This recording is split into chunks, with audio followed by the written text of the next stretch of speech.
Hey, what's going on, everybody? Lee Sanders here. New RCWR show for Monday night of December 13th, 2021. Appreciate you guys that's tuning in right now.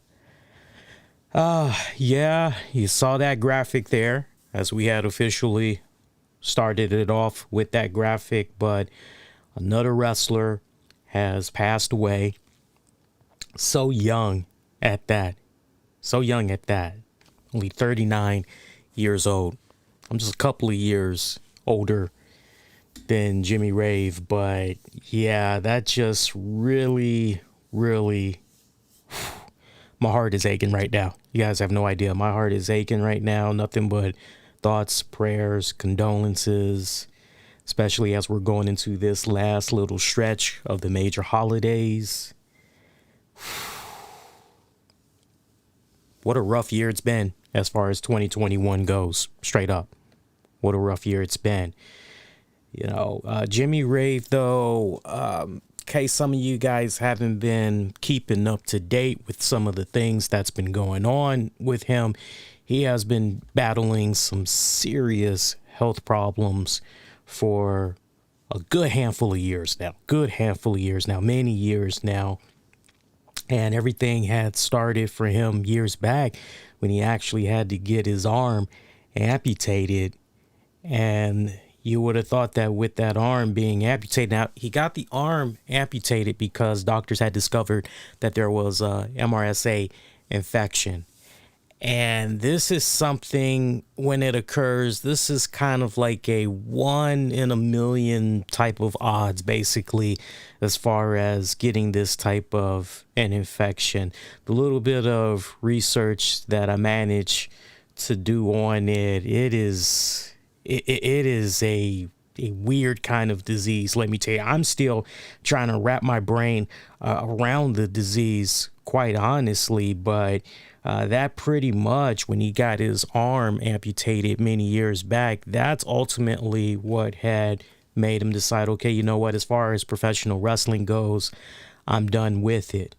But he still kept on persevering despite what was going on with that MRSA infection. And, you know, as some of you all know, ultimately, the condition got worse because it spread to his other limbs, and ultimately he had to get his legs amputated. So when it was all said and done, all he pretty much had left was one arm. And I mean, can you just imagine that for a second? Life as you pretty much know it.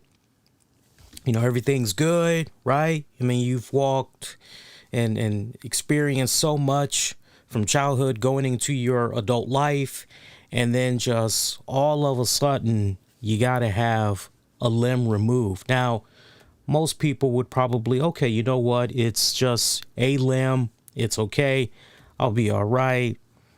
You know, yeah, I'll have to relearn a few things and everything, but it's not gonna be as bad. I'll be all right, I'll be able to persevere this.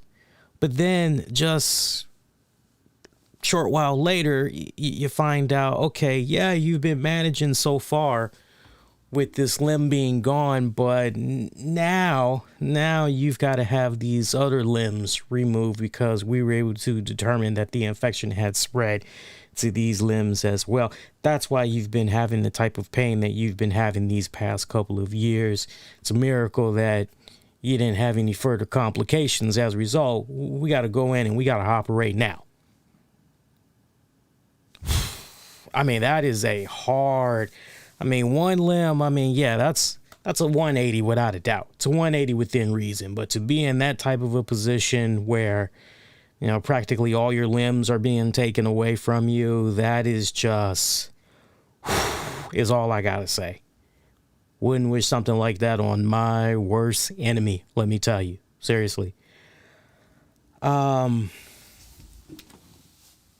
I am just stunned, seriously. And then to see the amount of medical bills that he accumulated, I don't know if you guys had saw it, but if I remember correctly, just a couple of days before his birthday hit, because his birthday was, I believe, I believe his birthday was on December. It was either December 3rd or December 7th. And he actually had shared a summary of charges of all of his medical expenses that was coming about. This was just 5 days before his death. And he revealed a bill for $50,000.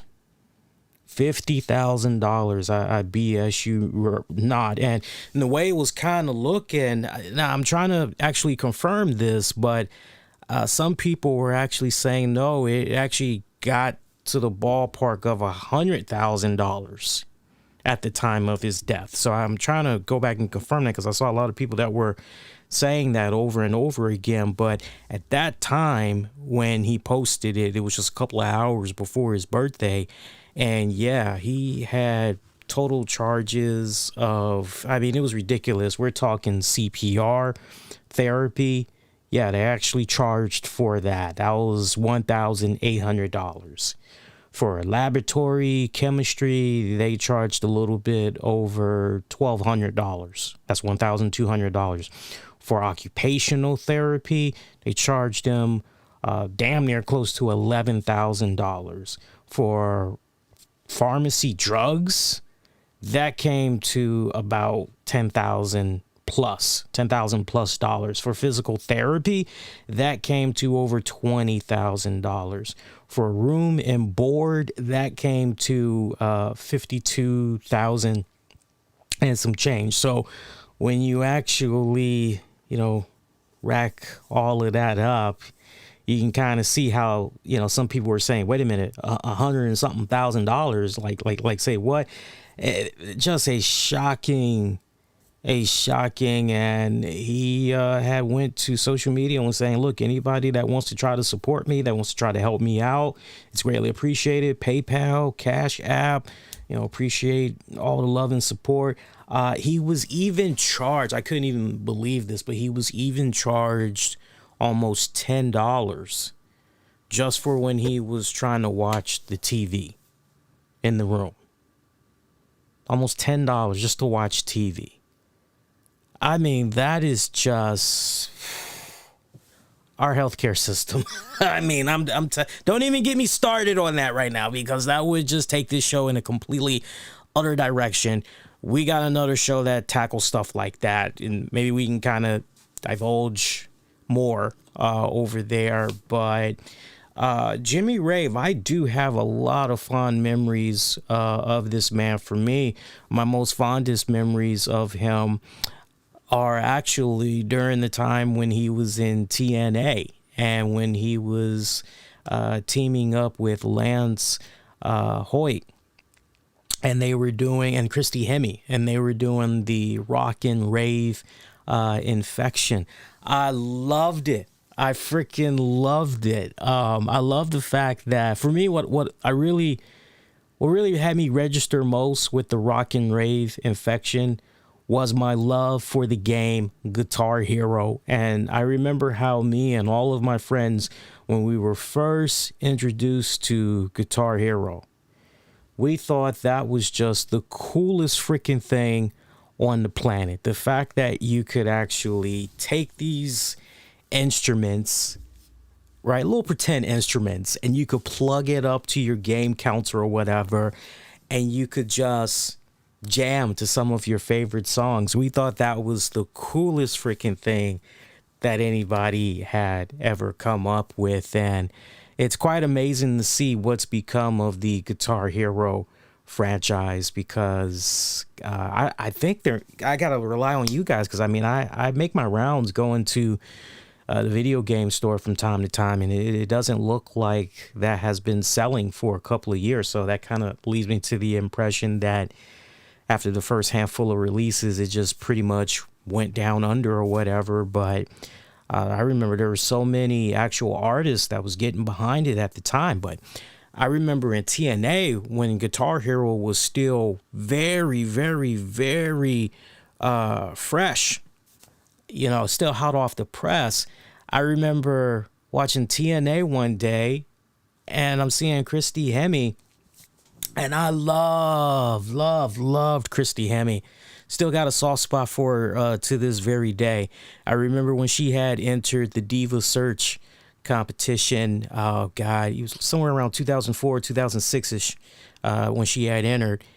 And I remember me and my then girlfriend at the time, person I was dating at that time, I remember she was a big wrestling fan as well.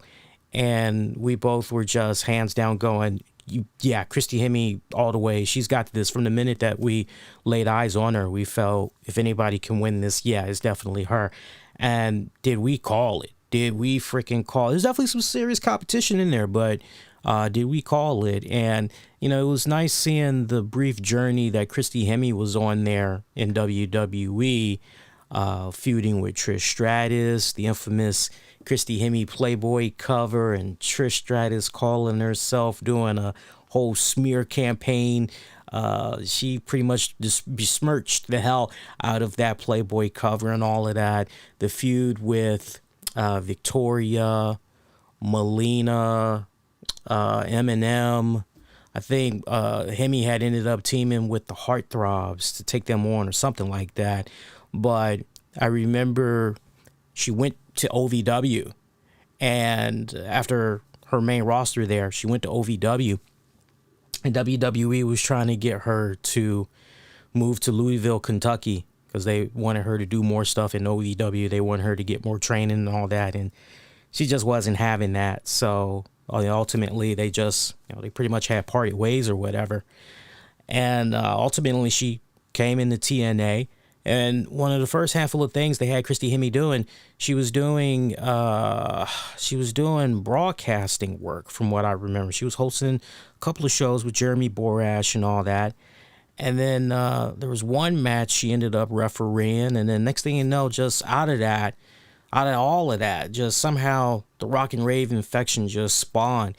And I enjoyed the hell out of those guys. I thought it was so cool how they would come out with their little Guitar Hero props, and they were just doing their whole thing. And then when the referee wasn't looking when you at least expected, they would use those Guitar Hero props to just beat the holy living shit out of their opponents. And it was badass. I freaking loved it with those guys, man. Lance Hoyt, I thought, you know what, this guy, he's got the size and everything. He definitely has that look. But for me, I even felt way back then, during the initial first live run of watching TNA and looking at the Rock and Rave infection, I felt, Jimmy Rave, he's the workhorse here. He's the one that's pretty much putting all of this together and everything. Yeah, Christy Hemme, she may be the eye candy of the group, and rightfully so. Lance Hoyt, yeah, he can go ahead and he can sell that whole big man persona. But I remember even way back then, as far as Lance Hoyt, as far as his work goes, I just kind of looked at it and said, yeah, give him a couple of years. That was kind of my whole thing. It's like, get a big man a couple of years. But for me, I felt it was Jimmy Rave that was honestly the workhorse of that group. I mean, I'm sure a lot of you guys remember in real time there, you could probably back me up on that, yeah, he really was the glue there. The great feuds that they had down there, too, with Team 3D, LAX, Motor City Machine Guns, Latin American Exchange, a lot of fond memories. This was a journeyman, too, when it's all said and done. Jimmy Rave, this was a freaking journeyman. This guy started his wrestling career in the late 90s, and, man, I mean, one point he was the NWA Junior Heavyweight Champion, not once, but twice. Did work with Ring of Honor for a handful of years there. I still remember the ROH World Championship #1 contender match. I think there was something that went down there between him and Homicide, if I remember it correctly. And then his feud with Nigel McGuinness. That definitely was a pretty good highlight of his career. I personally felt, even way back then, I was checking out ROH, and I love some of the shit that he was doing over there with ROH. With TNA, he had multiple stints in TNA. multiple stints with ROH, even as late as 2013, he was doing stuff with ROH and everything.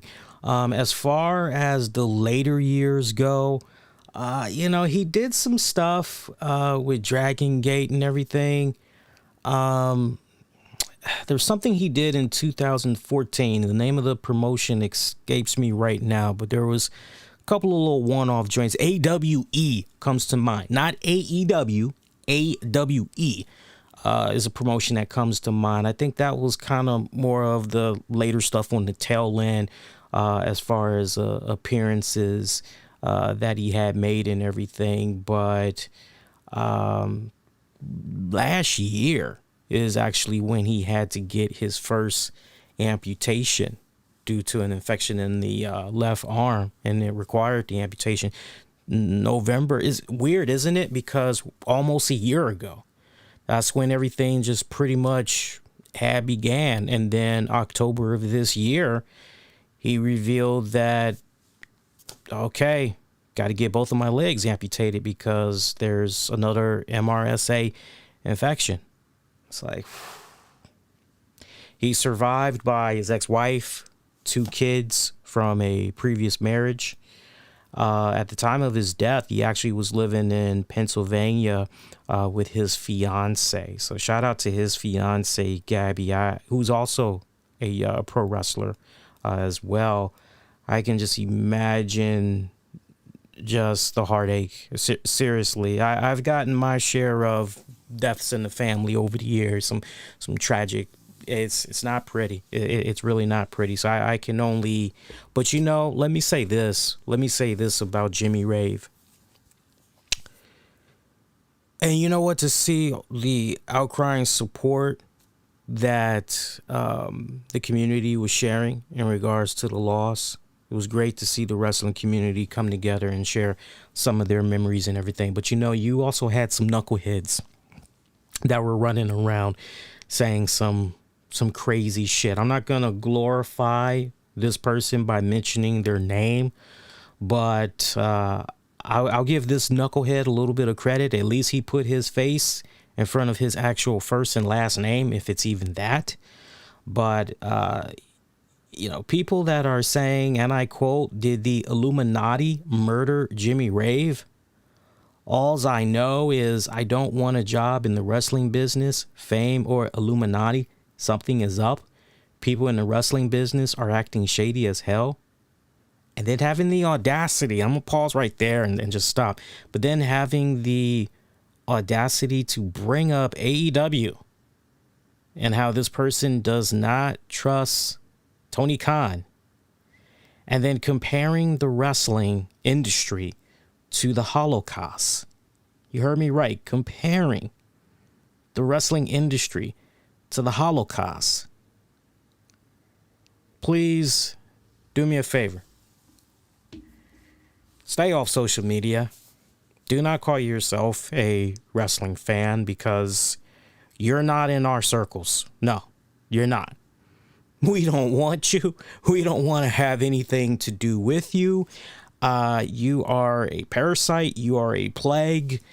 You are everything that is the exact opposite of what a wrestling fan is. We don't know what you are, but you definitely ain't no wrestling fan. Keep that crazy conspiracy bullshit far away from us. Thank you very much, and go fuck yourself. That's all I have to say, quite honestly. But majority of the fans, when they found out the news, they reacted to it nothing but love. And for me, if there really is such thing as an afterlife, there really is such thing as a utopia, I really hope that Jimmy Rave has found that, and that he actually is in a place where there's no more pain, where there's no more heartache, where there's no more suffering. Because when something like that happens to you and your well-being and all that as you know it, every day can be a struggle. If there was ever a time for mental health awareness, really trying to take care of yourself up in here, up in that head of yours, definitely you want to have a circle of positivity around you, on something like that. If there's ever a time, that's when you need it the most. But if there is such thing as an afterlife, if there is that utopia, hopefully wherever he is no longer in pain. And man, just what that family is going to be experiencing in just about a week. A week and a half? Because Christmas is what? Or is Christmas next week, y'all? I mean, I'm looking at the calendar right now here. Let me look here. Yeah, Christmas is essentially not this weekend, but next weekend. So, about what? What's that? Like about 7, 8, 9, 10, 11. We're about 12 days away from Christmas, basically. Whew. Right. But rest in peace, Jimmy Rave, James Michael Guffey. Passed away at the age of 39. Passed away over the weekend. Just rough, man. And, somebody, I can't remember who it was exactly. I know it was one of my Twitter buddies. But somebody did a recap of just some of the people we had lost in 2021 as far as pro wrestlers go. And I was just reminded, wow, we really did lose a lot of people in 2021, did we not? And just all the names that kept popping up, you're like, wow, I mean, think about it. We were just here last week and we were talking about Blackjack Lanza. That literally was last week. I don't even think that was a week ago, to be perfectly honest with you guys. And then we lost Angelo Mosca, Del Wicks, Dominic DeNucci, Jody Hamilton, Melissa Coates. Melissa Coates had recently went through an amputation, and she seemed as though she was really in strong spirits, was still going out there with Sabu, and they were doing their autograph signings, meet and greets, and all of that, even though there was a weird freaking pandemic that was going on and everything. She, for all intents and purposes, appeared to be in really good spirits. But she passed away this year. Daphne. Let's not forget about Daphne. Daphne passed away. Bobby Eaton, New Jack, Butch Reed, Jody Hamilton. There's a lot of people that we had lost this year. And then this just coming from out of freaking nowhere. And not for nothing, but for what it's worth, because I don't want people thinking, we're latching on to this because, no, when the Jimmy Rave stuff initially came about, we were right here on this show when he first had, announced that he needed help, as far as trying to get money together for medical expenses and things of that nature.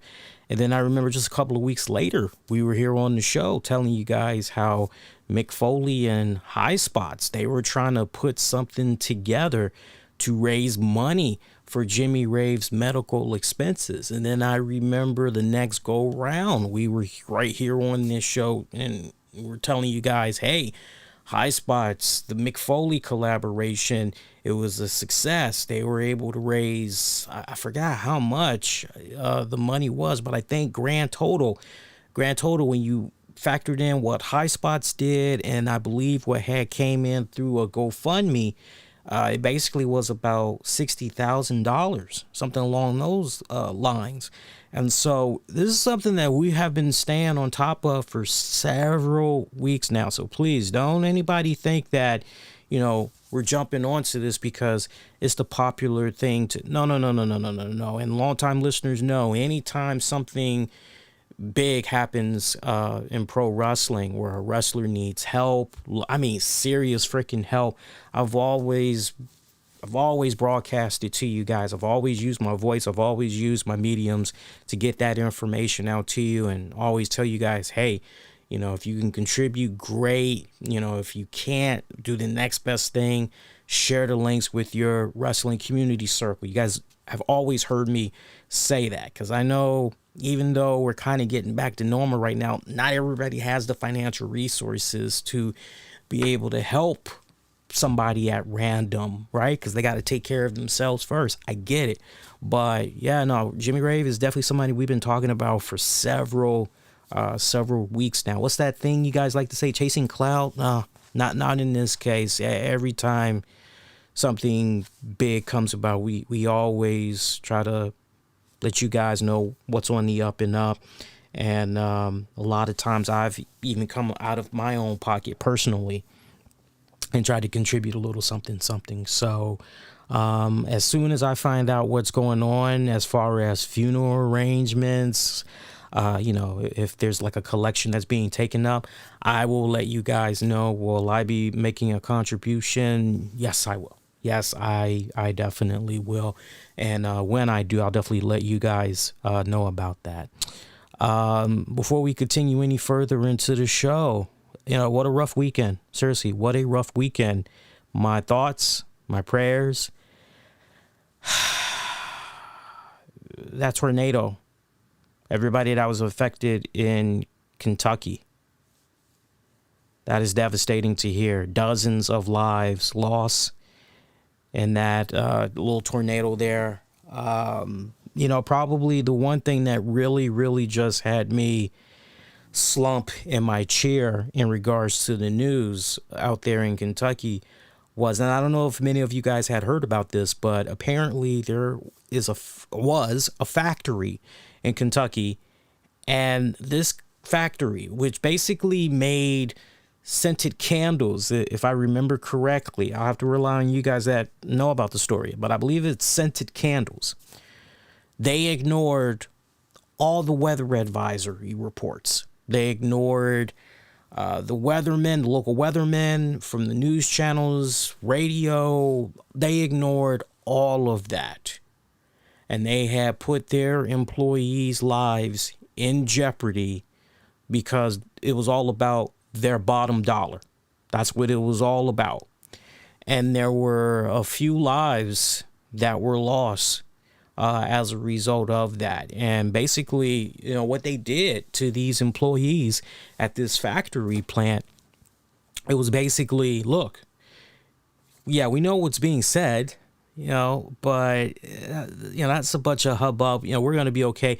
If you don't show up for your job, you're not going to have a job anymore. So they pretty much were blackmailed. That, no, you got to come in or you got no job. And that factory, no more. And I forgot where the death toll is right now. It kind of seemed like it was a rather small number. I want to say somewhere between, definitely under 10, last I checked. Now, that might have grown, but last I checked, it was under 10. But even just one life loss is just one too many, It almost kind of reminded me of the episode. I don't know how many of you all remember the TV show Roseanne.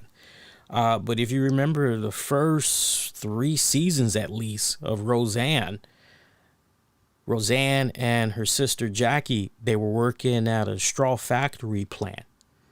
And they had a dick of a boss back then.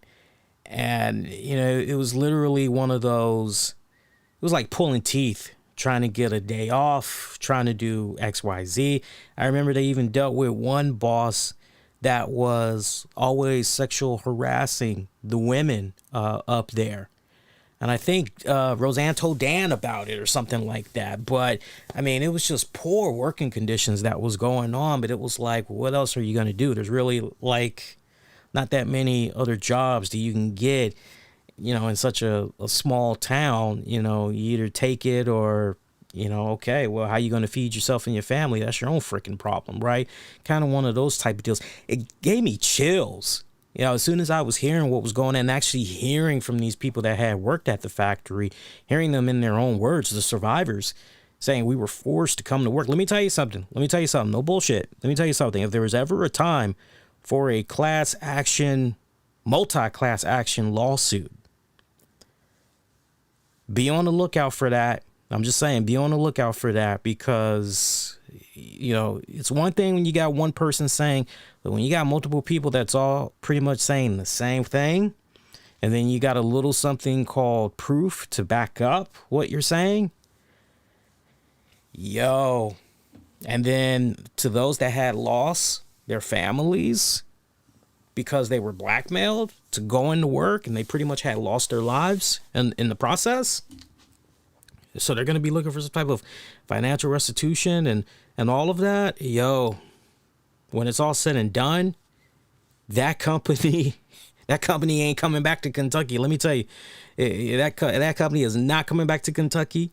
That company could very well go under as a result. So just remember that. Have that going in the back of your mind, and remember that going forward. But yeah, what a weird, I mean, other than that, not really, too much devastating things have been going on. Now, I'm curious with you guys because the news of Jimmy Rave had really, really knocked me out of the loop there, right? And normally deaths would not fuck with me like that. This one really had fucked with me because guy's 39. I'm 40, and I'm getting ready to turn 41 in a few days. So I think you guys can understand, and as I was kind of been telling some of my friends within recent years, just seeing all the people that's been lost along the way, mortality, it's been popping up in my head more and more and more. I won't bore you guys with the grotesque details, but, mortality's definitely been on my mind a lot more. But I got a question for you guys because I was a little bit out of the loop with that news, but did WWE even put up a little tribute? Did they even verbally mention Jimmy Rave's passing? Because after all, for what it was worth, he was basically a enhancement talent for WWE whenever they would, kind of be in the area.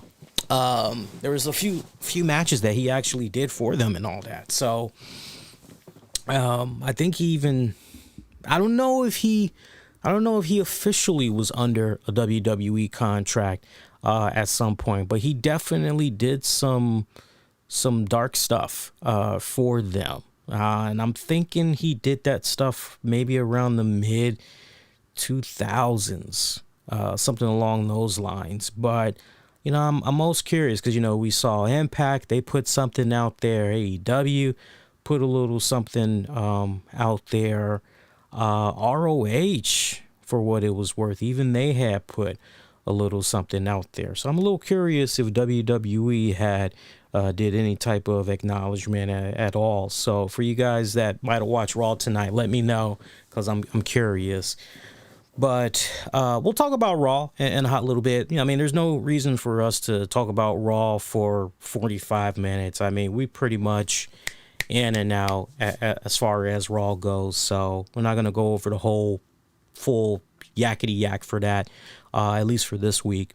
But, there was just a kind of, I know we got to pivot and talk about lighter stuff and all that.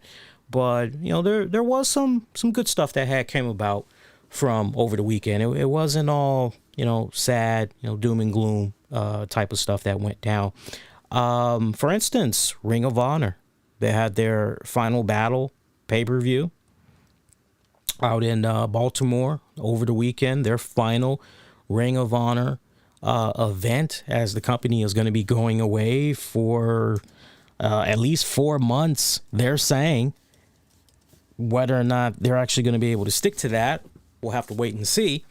But basically, when they come back, they are hoping to re-envision Ring of Honor. They're hoping to reimagine Ring of Honor when it's all said and done. So, we'll see what happens with that. But they did do their Final Battle event from over the weekend. Caprice Coleman, Ian Rakabani were commentators for that event. Your card had went as follows. The Righteous, Vincent, Bateman, and Dutch defeated Shane Taylor Promotions. It was a 6-man tag match for the ROH World 6-man Tag Team Championships. Righteous picking up the victory there. Miranda Elise and the Allure teamed up to defeat the team of Chelsea Green and the Hexes Marty Bell and Allison Kay. This was a 6-woman tag match. PJ Black, Flip Gordon, Brian Malonas, Beer City Bruiser, and world famous CB defeated LSG, Sledge, Max the Impaler, Demonic Flamita, and Will Ferrara. It was a 10-man tag team matchup. These 3 matches that I've mentioned so far, these were pretty much your pre-show matches. For the actual card, Dragon Lee defeated Ray Horraz. Rhett Titus defeated Dalton Castle, Silas Young, and Joe Hendry via pinfall. It was a 4-corner survival match for the ROH World Television Championship. Dalton Castle was the defending champion. Rhett Titus coming out as your new champ. Josh Woods, meanwhile, defeated Brian Johnson in a Pure Rules match to retain his ROH Pure Championship. Meanwhile, Shane Taylor defeated Kenny King. That was a fight without honor match. Roxy defeated Willow Nightingale. That was kind of a shocker because Willow Nightingale's been picking up a lot of steam, a lot of freaking steam on social media. But Roxy defeated Willow Nightingale to retain her ROH Women's World Championship. Violence Unlimited, meanwhile, Brody King, Homicide, Tony Deppen, and Rocky Romero defeated EC3, Eli Isom, Taylor Russ, and Tracy Williams in an 8-man tag team match. Now, something that was a little bit weird right here in regards to all of this was post-match. I definitely agree with some of, not really complaints, but just constructive feedback is the best way you can label it. People were kind of scratching their heads going, okay, kind of weird that we've got Adam Shear, man formerly known as Braun Strowman, who just pops up in this, and he started attacking. I'm trying to think who he started attacking.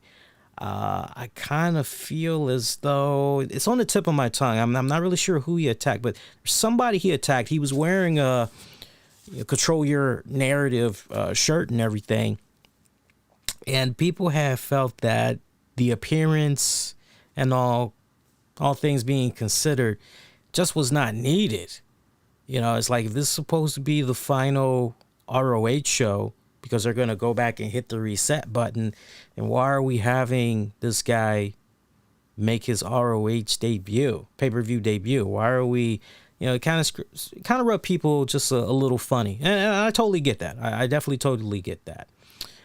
Meanwhile, Jonathan Gresham defeated Jay Lethal. It was a singles match for the vacant ROH World Championship. Jonathan Gresham becoming your new ROH World Champion. Look, they had to go this route. I can see both sides, but when you really just follow along with the storyline that they've been telling all these months in ROH, this was the route you had to go as far as Jonathan Gresham being the ROH champion. You had to go this route. Now, granted, would have made more sense, because it kind of goes back to something I had mentioned some weeks ago, which is, okay, well, considering what's getting ready to happen with ROH, and they're going to be gone for a handful of months, do you maybe go on ahead and have some of these championships go on people that are going to be seen maybe on NWA, that could possibly be seen on AEW? Do you maybe make some type of an arrangement there with the people in charge for those promotions and have there be a understanding? Do you maybe do something along those lines, right down to the point? I remember saying to you guys, hey, if there was ever a time where you can still keep the championships in the spotlight, until ROH is getting ready to come back, right? Okay, surely you want to go ahead and pull the trigger and everything. So in the case of Jay Lethal, Jonathan Gresham, I personally would have been okay with Lethal becoming the new ROH World Champion. And if it wouldn't mean he would have been defending that title randomly on AEW matches, especially if it was a case where he was defending it on a few episodes of Rampage, maybe a couple of pay-per-views, and then, all right, once ROH is doing this thing again, now you pretty much bring that championship back on home, and you do what you got to do. But it's kind of, now look, that may still kind of happen. Believe it or not, that may actually still happen. You'll kind of have to wait and see how all of this pans out. But the storyline that they were telling, for what it was worth, just a little bit that I was watching ROH off and on for 2021, stick to the story, and that's exactly what they did right here. I actually had watched, believe it or not, a little bit of Final Battle. I didn't get through the entire pay-per-view, but I watched little bits and pieces here and there, and for what it was worth, a rather decent card. I mean, I got to go through a couple of more matches, but honestly, the vibes so far, I'm at about a 7, maybe almost a 7.5 so far. So if you were to pick my brain and ask me straight up, is it something that you should maybe go out of your way and check out? I would say, yeah. If you got the money to spare, go ahead and check it out when you guys get a chance. Definitely check it out. Also, we had got a new AEW Rampage that's now in the books. Look, Hook's debut match against Fuego del Sol, I thought it was a fantastic in-ring debut. They got Hook off on a really, really good start, honestly. It was a very good start that they got Hook off on. I love seeing the picture that's floating around of Taz standing up and giving his son a standing ovation as he's watching his son walk down the ramp into the ring for his very first match ever in AEW, his very first professional wrestling match in AEW, making his AEW in-ring debut. He's got to be a proud papa. I had a lot of fun watching that match. I did. And to just hear the crowd, how pro Hook they were, it just put a big old smile on my face. Now, look, we got people that's jumping out there and they're saying that Hook is going to be a future AEW World Heavyweight Champion. Hook is going to be... wait a minute now. We're only talking about one match. Right? We're only talking about one match. But just based off of that one match, I don't know about you all. Feel free to share your thoughts. But for me personally, I would love to see what Hook could do with a guy like Dante Martin, Leo Rush, Lee Moriarty. Let's see how he does with those names. Can we see how he would do with a Frankie Kazarian, with a Christopher Daniels? Let's see what he can do with the guys there in the Acclaimed eventually, somewhere down the road. I would love to see what he could do with Daniel Bryan. As far as the hang time, can he hang? I would love to see how he would do with those guys. Obviously, the bigger names like a Bryan, that would come further down the pipeline, much further down the pipeline. But those initial names that I put out there, let's see what he can do with a Sammy Guevara. Let's see what he can do with those guys. But for a first true test, I thought what he did was pretty damn good. Was quite impressed. Quite impressed with the young man. I'm an instant fan. Seriously. When I was watching him, I was having shades. Certain things he would do, even mannerisms, reminded me so much of Taz. But yet at the same time, Hook was, now I'm my own man. I'm not following no footsteps, right? I'm not no carbon copy. I'm not, right? Not one of those type of deals. he very impressive, very impressive. If you guys did not check out Hook's in-ring debut, it's definitely something you want to go out of way, especially if ever you were a fan of Taz. You definitely owe it to yourself to go out of your way, because I actually know of some people that don't watch the AEW product, but if you were ever a fan of Taz, you got to see what his son had did going into the weekend. It was actually, you just couldn't help but have a big old smile on your face. Let me put it to you this way.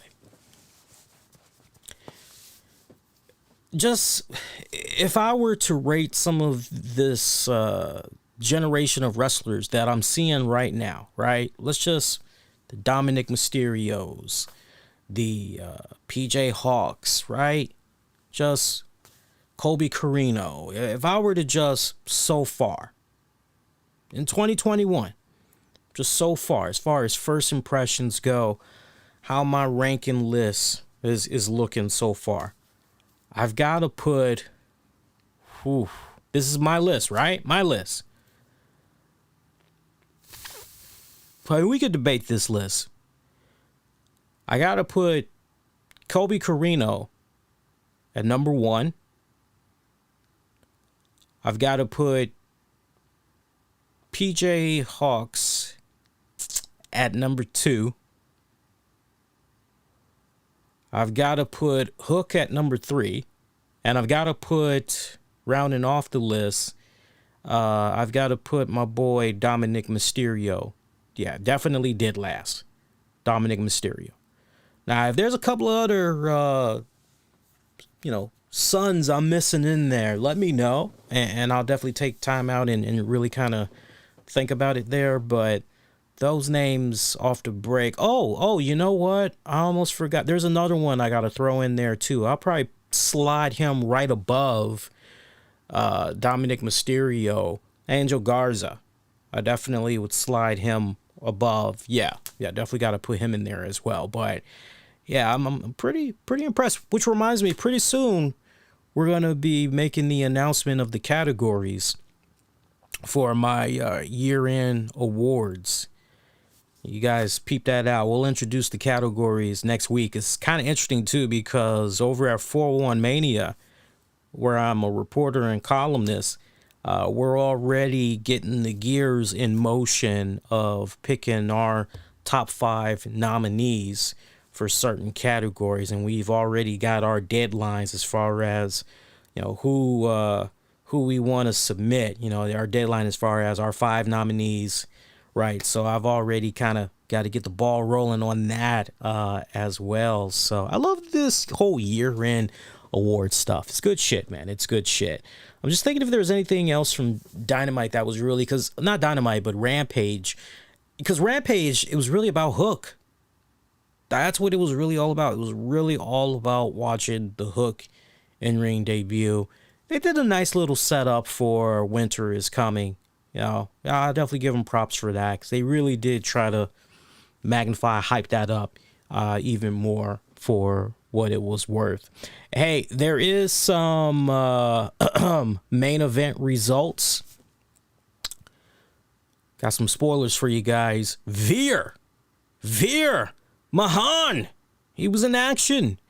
He had a match against Cedric Alexander and defeated him. Meanwhile, T-Bar defeated Apollo Crews. Those were your 2 matches that were taped for this week's main event. Speaking of Veer Mahan. Yo, this dude's been coming for a long time, and he's yet to come.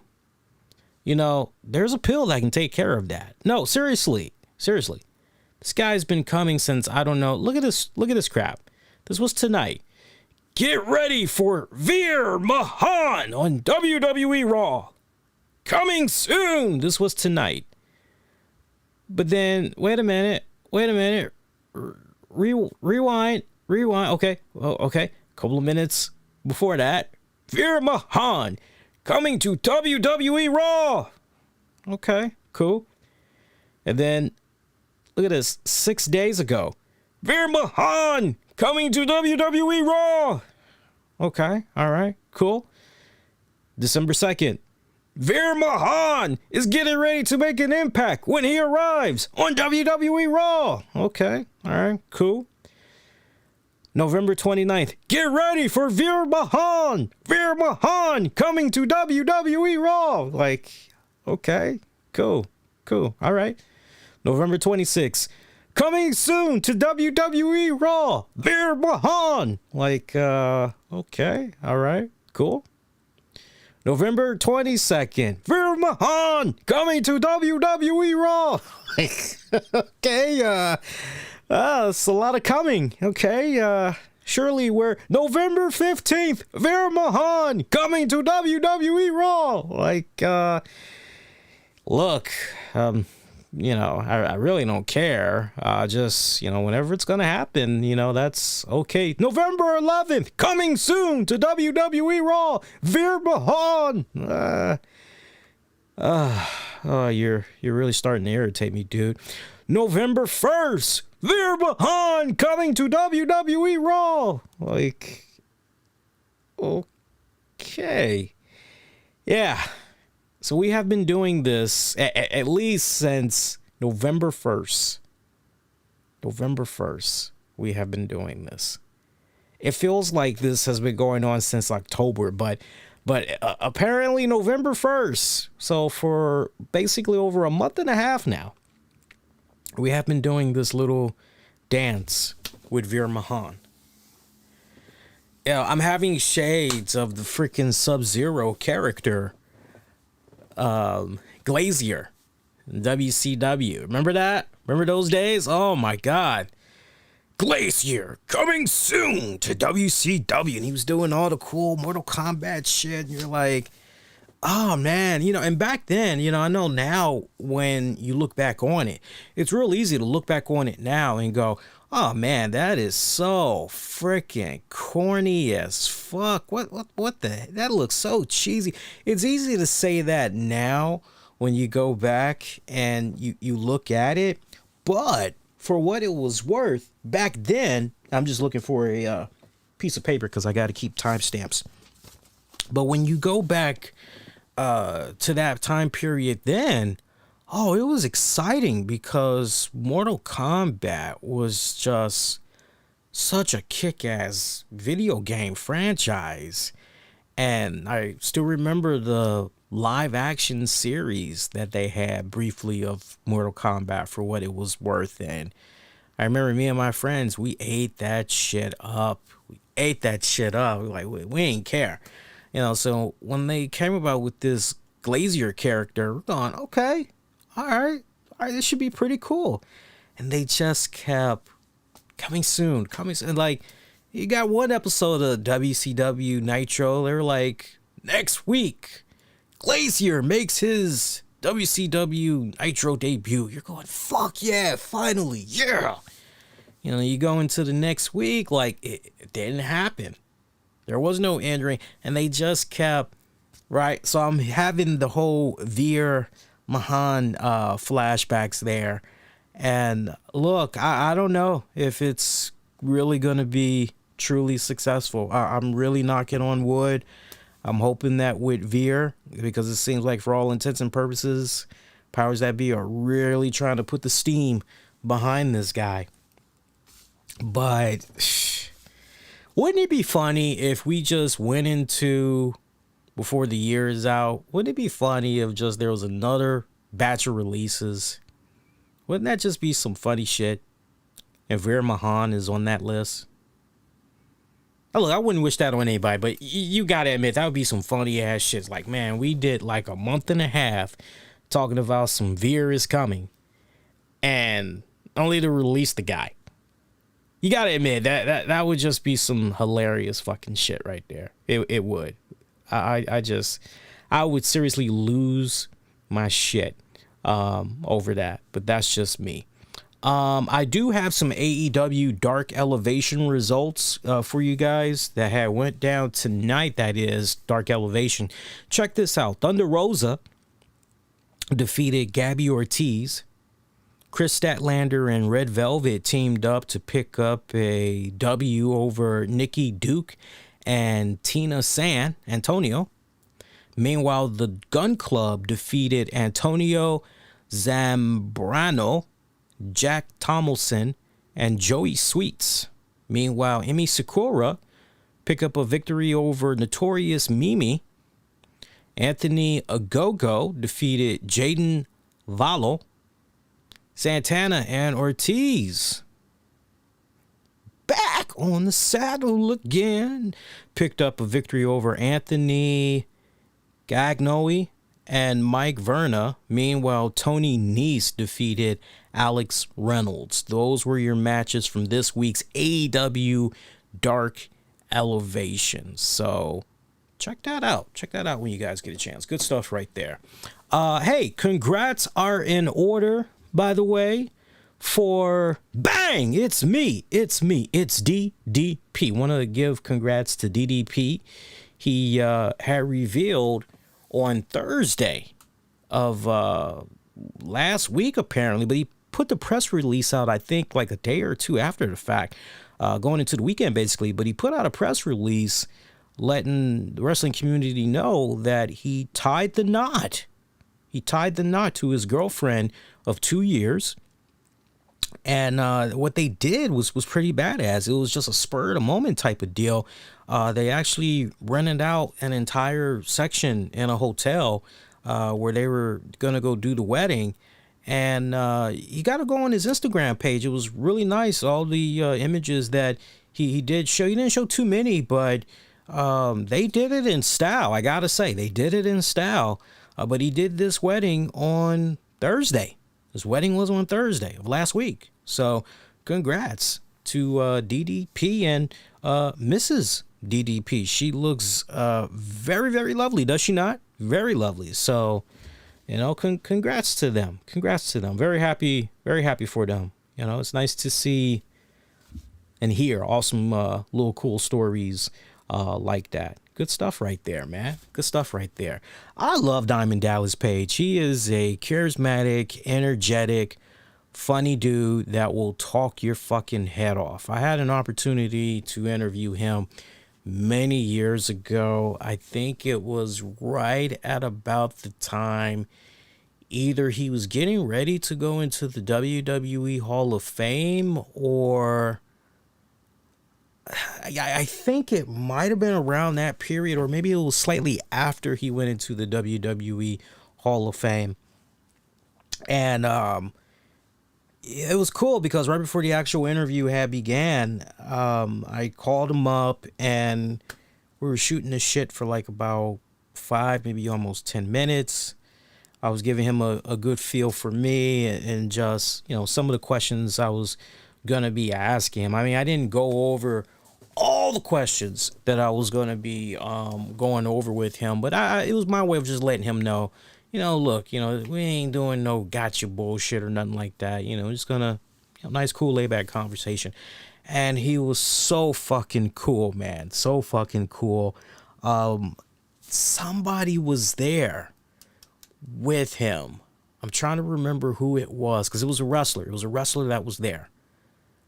It was either Scott Hall or it was Jake Roberts that was there, because he was telling me how they had just got done having lunch or some shit like that. And he was like, you know, are you familiar with blah, blah, blah? I was like, yeah, I grew up actually on, you know, blah, blah, blah. And he was like, oh, okay, cool. And he was asking me where I was from. And, you know, we even mentioned a little bit of sports, talked a little bit of sports. Real cool dude. Real fucking cool dude, man. Seriously. Cool fucking dude. I'm happy for him. Seriously, I'm legit happy for the man. Let's talk a little bit about WWE RAW. Like I said, this ain't no full-blown, we're not doing that tonight. As you kind of noticed with the show tonight, I'm having it be as free, very loose as humanly possible that we're doing here tonight. And that's pretty much how I like it, honestly. By the way, you guys been enjoying yourselves so far. Been enjoying, you know, the talk, hang out and all that. If you haven't done so already, use that powerful button that's at your disposal and hit that like button. When you do that, you help spread the word about our content. Really helps out as far as, you know, this episode being recommended for viewing pleasure. Our content in general really helps us out. If you haven't subscribed, do hit that subscribe button so you don't miss out on future content. As long as you hit that bell, you select all notifications, you'll always be on the up and up about future content that's coming your way. I'm seeing that we have some frames missed due to rendering lag. It's very small, might be barely noticeable for you guys. I'm monitoring it as we continue on with the show. I don't think it's going to get any worse. I got to do a serious job cleaning up the computer during the holiday break here, because I got a lot of files on here I got to get rid of, honestly. But I think that should help in part with the encoding process. But Raw this week, decent show. I didn't put a poll out there for you guys this week because, you know, all things considered, with the news of Jimmy Rave and all that, you know, honestly, my mind was in other places, as I'm sure many's were as well. But Raw seemed like a slightly above average kind of episode. The main focal point for Raw this week was really all about Bobby Lashley, and Bobby Lashley trying to put himself in a position where he could be in on that day one pay-per-view main event match for the WWE Championship. He still feels he should be getting another shot. He still feels that he should be the rightful champion and all that. So Sonya Deville, Adam Pearce coming up with a interesting solution to Bobby Lashley's dilemma, which was, okay, you can get in on the day one pay-per-view event if you win your matches tonight. And basically they put Bobby Lashley through a gauntlet, if you will, where he had to win all of them. If he even lost one, he would be out. So he had to face Kevin Owens, Seth Rollins, and Big E tonight on Raw. Now, the first matchup he had against Kevin Owens, nice little back and forth for what it was worth. But then Bobby Lashley tried to put on that hurt lock. Lashley could not even get his other arm around the neck and arm of Kevin Owens to apply that lock and pull in that pressure, when all of a sudden Kevin Owens just said, "Nah, you got me. He just tapped out, rolled out instantly. So you couldn't help but wonder if Kevin Owens was really going into this with all good intent and purposes of trying to make sure that Lashley did not get in on this match. All right, so then that pretty much sets up Seth Rollins taking on Bobby Lashley. And Seth Rollins actually won this match against Bobby Lashley. Seth Rollins was pretty smart about it. He legit used his brains, and he somehow had managed to get Bobby Lashley counted out. If I'm not mistaken, it was a freaking count out. By the way, that match with Owens and Lashley, it went about 4 minutes. Went about 4 minutes, give or take. Again, we were talking about Bobby Lashley and Seth Rollins. There was a count out that went down. Seth pretty much was waiting by the barricade, but then Owens runs down the ramp, attacks Seth Rollins, punches him, and then the ref decides, okay, yeah, nah, DQ, that's it. So, of course, by this happening, because again, Seth Rollins, he wins via DQ, right? So you go, okay, so that's it for Lashley. You don't have to worry about Lashley anymore.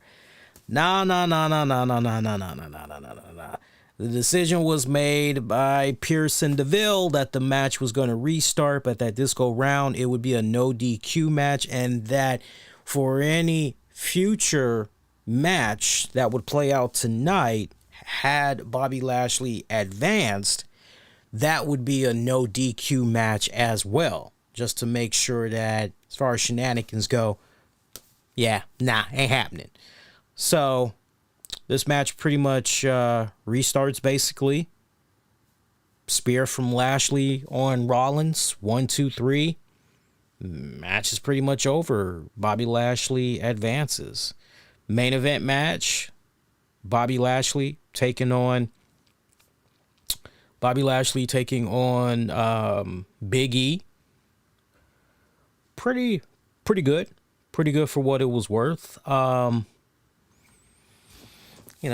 Nice little look. You kind of knew what was getting ready to go down here. Rather predictable. Nice little twists and turns here.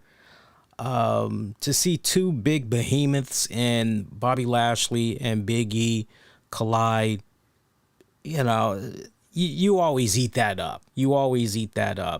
MVP getting involved in the final moments.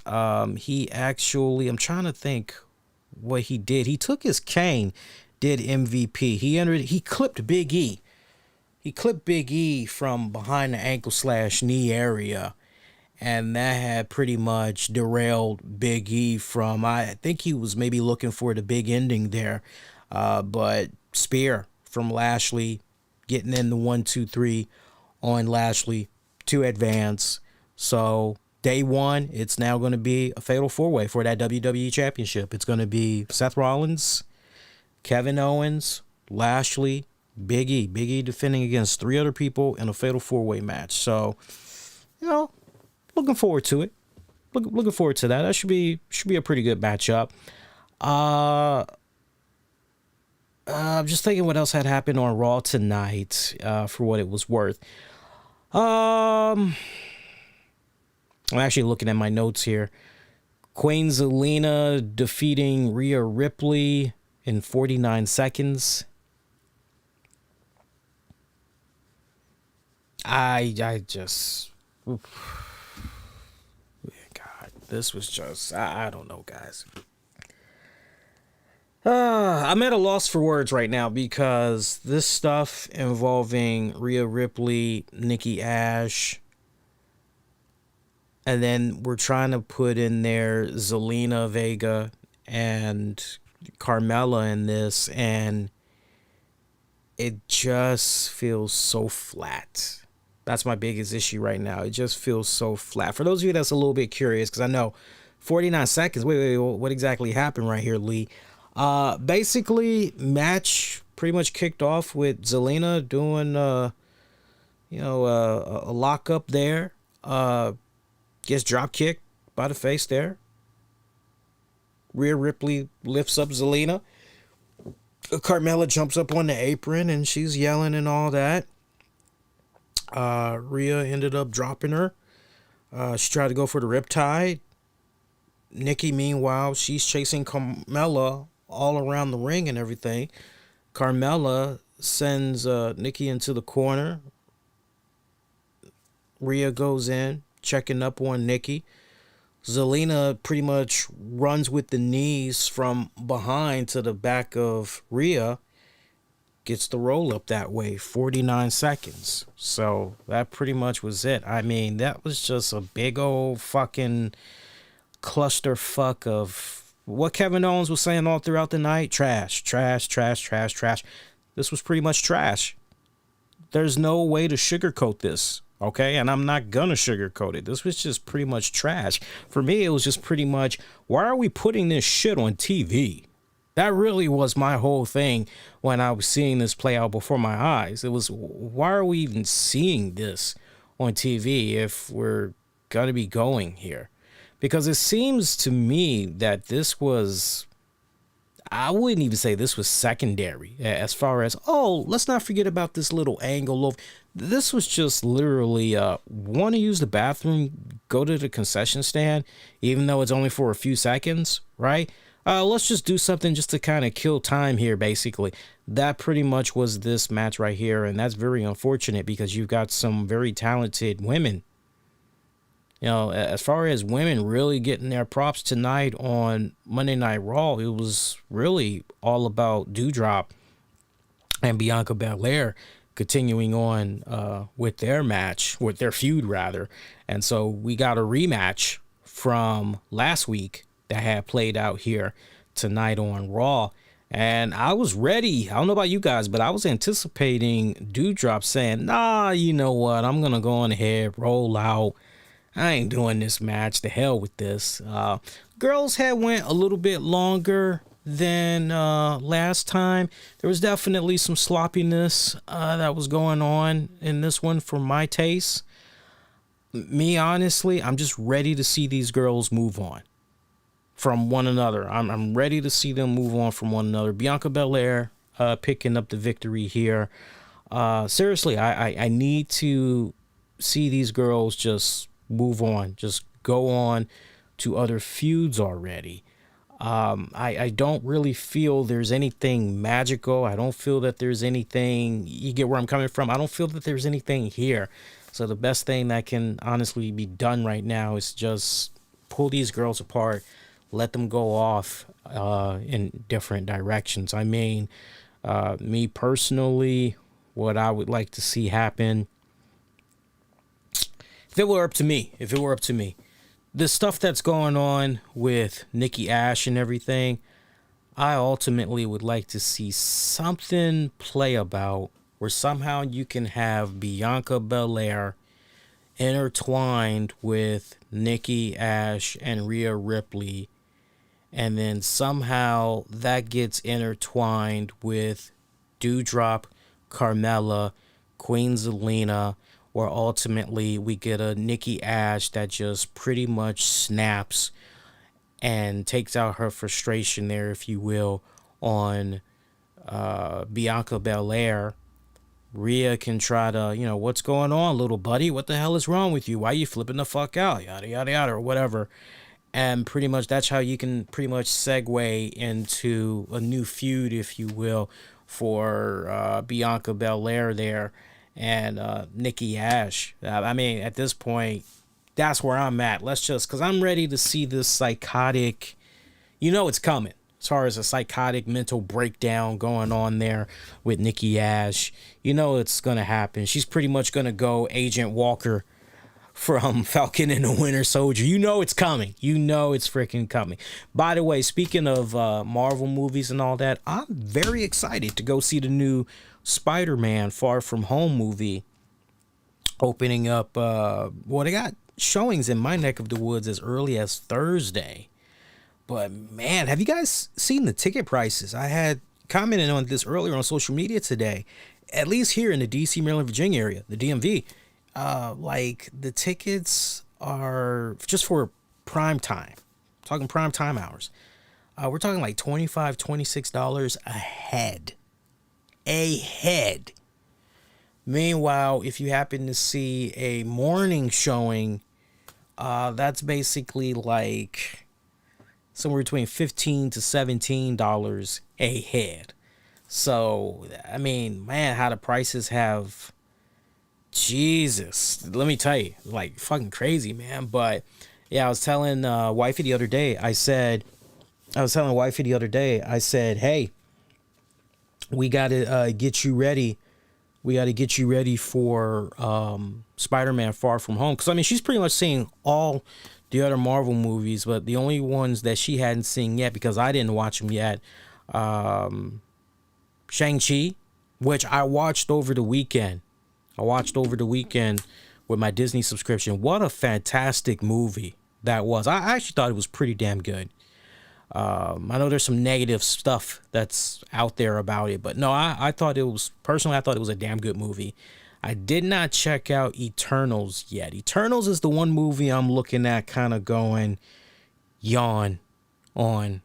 That one just really looks, convince me otherwise, but that one just looks kind of, like the only thing I care about is the Easter eggs, right? Because I know that there's definitely something in there that probably connects to Spider-Man.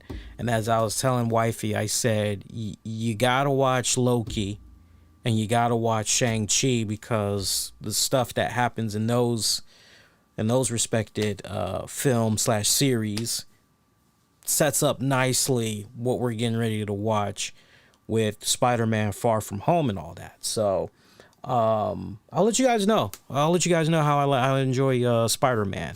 But I got on Spider-Man because I like literally saw a picture of Sasha Banks not that long ago, and it looks like she was at some type of a red carpet for Spider-Man, Far From Home. So that's kind of why I'm bringing up the whole Spider-Man thing right now.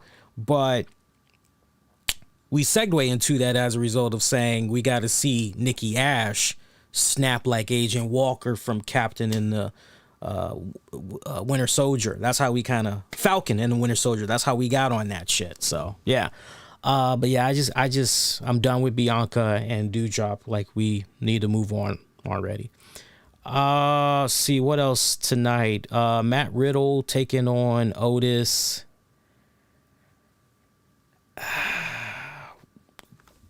This was weird because, my whole thing is, okay, so just out of nowhere, we had Otis pick up a rare victory over one half of the Raw Tag Team Champions in Riddle. So does this now put us in some type of a position where Otis and Chad Gable, maybe they get an opportunity somewhere down the pipeline to maybe have a match against the tag team champions? What does this mean right here?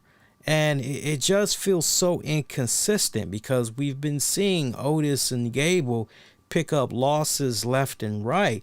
I mean, look, if this is the start of something that's going to be kind of special here, then let's go on ahead and where it counts the most, let's go on ahead and make sure that we're being consistent in a way where we're stringing these W's together back to back to back, right? Kind of odd right here. And the other thing that was serious buzzkill in regards to this match, for as good as you saw that this match was, it didn't help that there was an abrupt commercial break, and then pretty much by the time you come back, you pretty much pick up on the tail end of it and everything. Wasn't really a fan of that whatsoever. Other than that, we already went through the three matches there, three pillars, if you will, of matches that Bobby Lashley had to have. Sure enough, as far as the whole scenic route with Liv Morgan, Becky Lynch and everything, we saw a talking segment with them where, what did I tell you guys? Some of you guys said, oh, I don't understand why they're doing this on a TV show. This is so stupid. Why are they doing this championship match? They should be doing this championship match on the next pay-per-view. They should be doing this pay-per-view match at the day one pay-per-view. What did I tell you guys? They're doing the scenic route. Just chill. Just kick back. Enjoy. Enjoy for what it's worth. Just enjoy the story that's being played out. Okay? And that's exactly what happened tonight. So Liv Morgan coming out. You just knew she was going to somehow bring up that fan that was so salty about Liv not winning the championship from last week. Liv Morgan pretty much making her declaration and showing a little video still shot of Becky pretty much cheating there in order to retain her championship, and saying, look, I don't want to ever disappoint people again the way I disappointed that little girl. And Becky Lynch, if you're really big time Bex, accept my rematch. Let's get it on at day one. And Becky pretty much came right back. She said she didn't have to cheat. She did it because it was easy. And she said, don't blame Becky for grabbing the ropes. Blame herself for not beating her to it. And for not being ready, basically. And far as Becky Lynch is concerned, Liv doesn't have that killer instinct. Does she? She does what she's always done, as far as Becky Lynch is concerned, which is pretty much nothing. So Liv pretty much rushed into the ring, attacks, all that good stuff. Afterwards, Becky grabs a microphone and says to Liv, look, okay, we gonna do it like this. You want the match? Okay, all right, you're on. And pretty much said, since there's no one else to challenge her, she's gonna go home, she's gonna train, she's gonna chill with her hot husband and beautiful baby. And Yeah, so she'll see her at day one. So it's on. So, like I told you guys, I know some of you guys, it's either a combination of you're a little bit impatient or, too many times we get caught up in the whole fantasy bookmaker type of, right? Sometimes you just got to take a step back and you just got to, especially if you've been watching a certain promotion for such a long period of time, you just got to kick back and just go, okay, where are we really going right here? Seriously. There's the fan in me that, okay, I would love to just see it go here, but what exactly is WWE gonna be doing? That's how you have to look at it when you're talking about WWE. Omos and AJ, for what it's worth, after especially what we talked about last week, how, oh man, hopefully we're not getting ready to see the end here, because it feels like there's so much life left in this tag team of Omos and AJ Styles. Looks like there is a bearing of the hatchet here of raw emotions that had went down from last week and everything. AJ was backstage talking to an interviewer saying how he sees so much in Omos, and that, he's not trying to give up on something like that. What they're going through right now is definitely growing pains. They were tag champions, and he doesn't want to give up on something like that. He's been in the business for a long time, and he's never seen anyone quite like Omos. And, did things get bad over the course of the past couple of weeks? Yeah, but he took self-accountability. AJ said it's all on him. It's his fault. And he wants to try to do his best to show Omos how things are done the right way, because he's trying to give back to the business, and he wants for Omos to succeed in the business because he sees a lot of promise in the big young man, or as he calls him, the kid. And at that point, Omos puts his arm around AJ and pretty much said, we good? And AJ's like, golden, and like, okay, well, all right, let's go. Right? So it looks like things are for now. We'll see how much longer that'll pretty much last, but it's kind of good to see. There was a tag match between Robert Roode, Dolph Ziggler, Finn Balor, Damian Priest, team of Robert Roode, Dolph Ziggler picking up the win. It was about 7 minutes of a match, minus the commercial, because again, like another weird commercial break that we had that was in there. I don't know. Austin Theory on the apron taking another selfie, trying to interfere there with Finn Balor. Balor clotheslining him. Austin Theory going to Vince McMahon, showing stuff that he did to Finn Balor last week, showing what he did this week. McMahon not impressed. Not impressed whatsoever. McMahon pretty much told him, and I thought McMahon was getting ready to do the Dark Knight Joker trick with the pencil.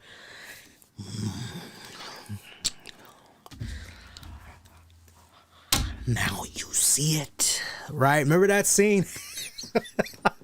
Now you don't. Ta-da. I thought he was getting ready to do that freaking joint. But he's saying something about it's not so much the point, the fine point, the lead that you should be paying attention to. It's the eraser.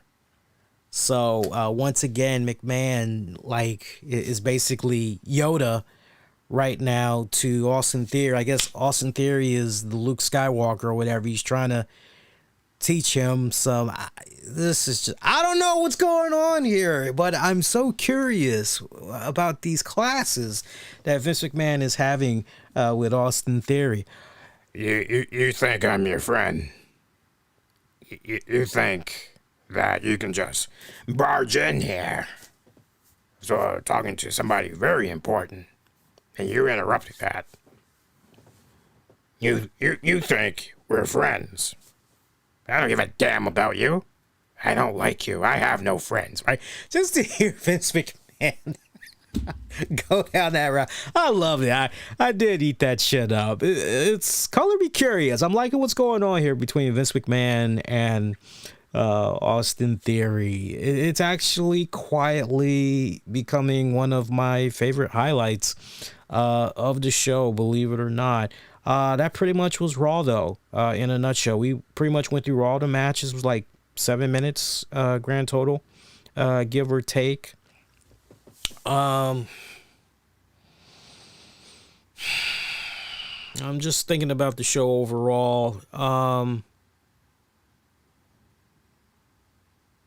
lot of random issues with this from Otis, who's pretty much like a random monster, if you will. He just picks up this W like out of nowhere.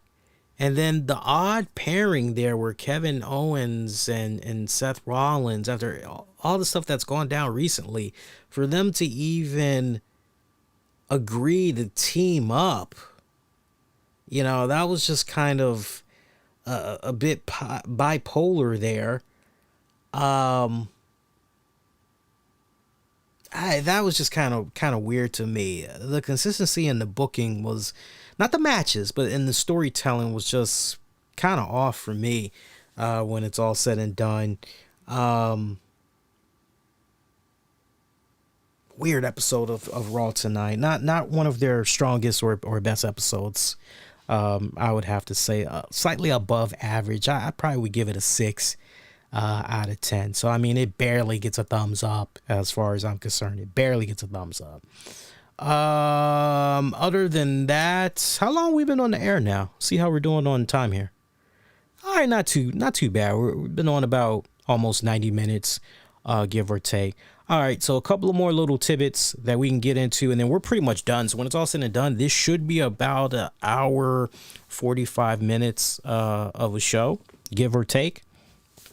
Hey, I want to send a speedy recovery to longtime referee Lando Deltoro. I don't know if you guys had heard about this, but this was over the weekend. So the referee I'm talking about, Lando Deltoro, he got seriously injured. I mean, he is dealing with some concussions and a whole bunch of other shit.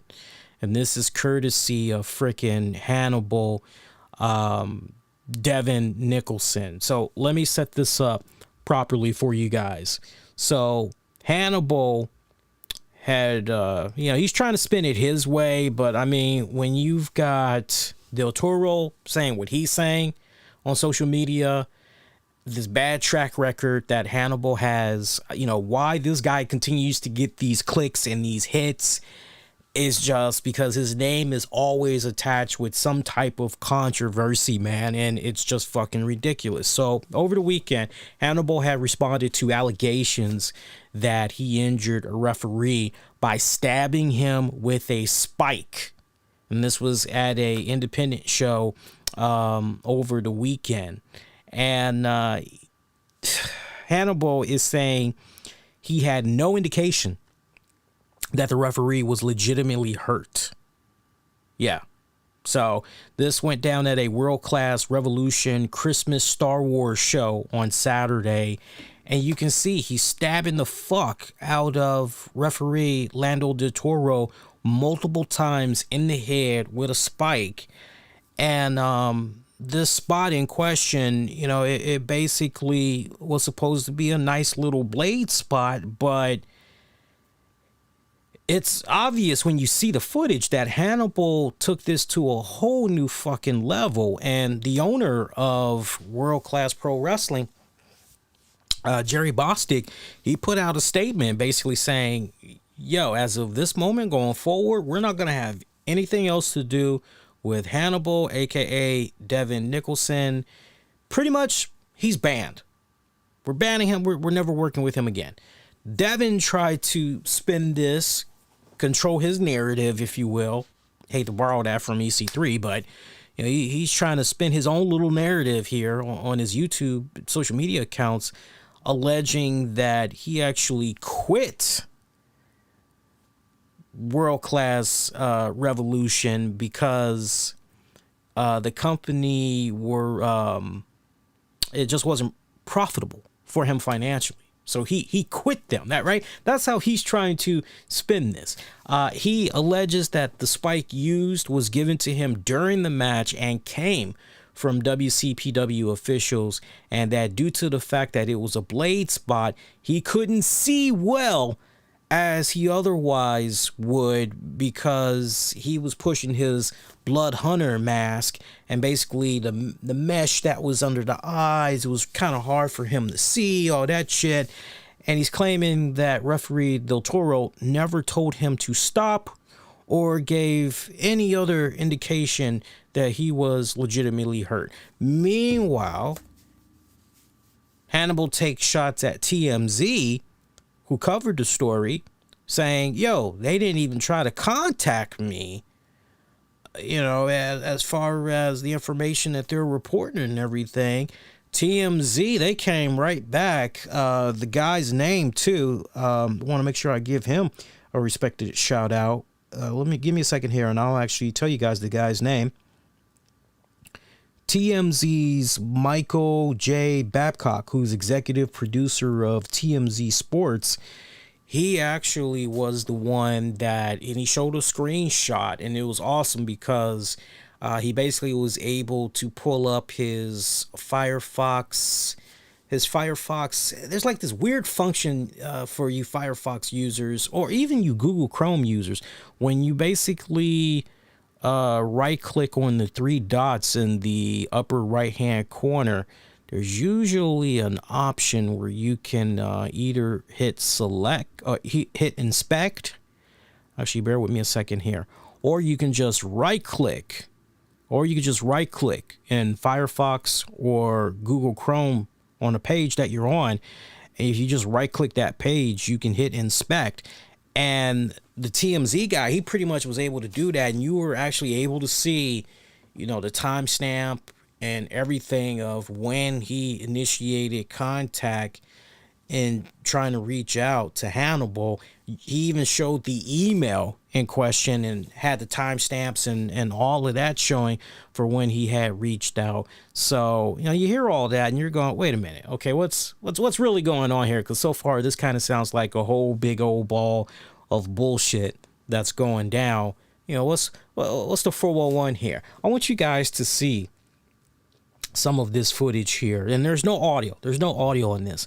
I want you guys to see the footage that's coming down here, and I apologize to our audio friends, but I'll definitely give the play-by-play of what's being shown here. But look at this shit. All right, so here's Hannibal in his mask here, and here he is with this spike, and he is just going with this and just digging down deep with these, this ain't no cut. I mean, he's literally stabbing the motherfucker's forehead. And I don't know who the cute woman is with the red hair here, but you see she's looking very confused, very, okay, this has to stop. This is some bullshit. And you see her grabbing on Devin, and you could tell like she's literally kind of, saying some audible shit to him. Probably like, that's enough. This is getting a little bit too out of hand. And yeah, just fucking crazy. Look at this. I mean, he is just, I'm sorry, but how is a guy supposed to, hey, that's a little bit too much. How's a person supposed to say that in the middle of a spot where they're supposed to do their job and selling your attacks?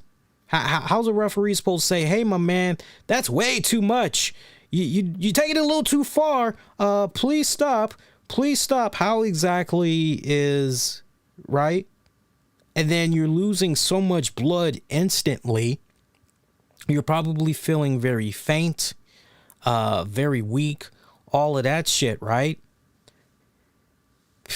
Shout out to her because this could have went entirely in another different direction. I mean, I mean, look at her. She's got the front row seat, so she can see early on here. Wait a minute now.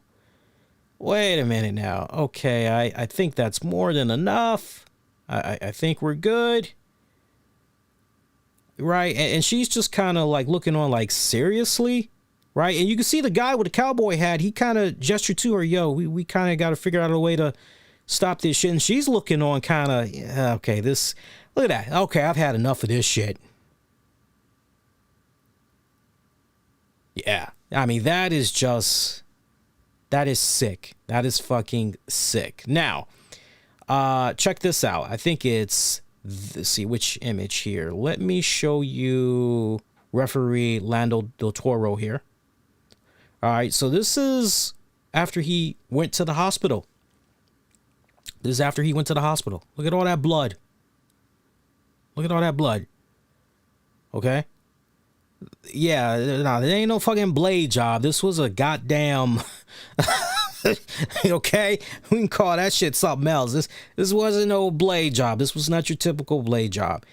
And I'm gonna have to read this part to our audio only friends here. But a person on Twitter had asked Lando, you know, hey, by chance, did you and Hannibal, did you work some stuff out, especially in regards to that spike spot? Did y'all hammer any of this shit out before the match? Because, like, no disrespect to you, because you didn't deserve anything like that, you know, nor does anyone. I'm just wondering if any discussion happened before the match. Like, did he ask you anything? And Lando comes right back and he responds to the fan. He says, I agreed to gig myself. Now, you got to forgive Lando for how he's sounding here. He's lost a lot of blood. You know, some of his shit is pretty jumbled up, but you kind of get an idea what he's talking about here. He said, I agreed to gig myself. I didn't agree to the 30 or 40 iron spikes to the head that severed an artery and nearly made me bleed to death. I'm crazy, but not stupid. Laugh out loud. All right, that's what he had to say. And now here is Lando after surgery. Here's how his head looks after surgery. Look at that. Look at that. That is just, let me blow this up a little more for you guys here. Look at this shit. Look at that. Look at all them damn staples. Look at that. Look at that. 1, 2, 3, 4, 5, 6, 7, 8. I mean, this dude got fucked up big time. Big time. You know, it's people like Hannibal. This dude has had so many negative run-ins with folks of the business that mean well, you know, they're fucking doing it right. And this isn't a whole thing about, oh, well, you know, ECW, but in ECW, but in, you know, this has nothing to do with, you know, all, you know, the times have changed. And no. This guy, just the one thing I'm always hearing about this man is just how reckless he continues to be with those that he works with. And there's been so many good, reputable men and women that have gone on record and been like, yo, this is fucking bullshit. Why is anybody continuing to, you know, it's bad when you got Jordynne Grace. Jordynne Grace is one, she don't like poking her nose into other people's business and shit. But you know it's fucking bad when you got Jordynne Grace jumping out there saying, yo, you need to press charges. Right? Like you need to press charges. You know, Lando actually has shed a little bit more light on this just recently in a couple of hours. He said, I had heard that I could have said stop at any time. I just wanted to say that it's very hard to talk when there is a 300-pound man's knee on your back and then being put in a choke hold while being stabbed repeatedly in the head with an iron spike. Passed out shortly after. Absolutely. Abso-fucking-lutely. He's got a GoFundMe that's up now too. He put the GoFundMe up earlier today. He is trying to raise about $10,000 for his medical expenses. As it stands right now at this time, he's a little bit over $4,000. And the synopsis for the donation, it basically reads, "Hello everyone, my good friend and referee Lando Deltoro was involved in a spot last night at a wrestling show where it involved him getting stabbed multiple times in the head with a spike as Hannibal Bloodhunter went crazy and just would not stop. In the video, which I will not link in here for privacy purposes, Lando was bleeding out in the ring as it was happening.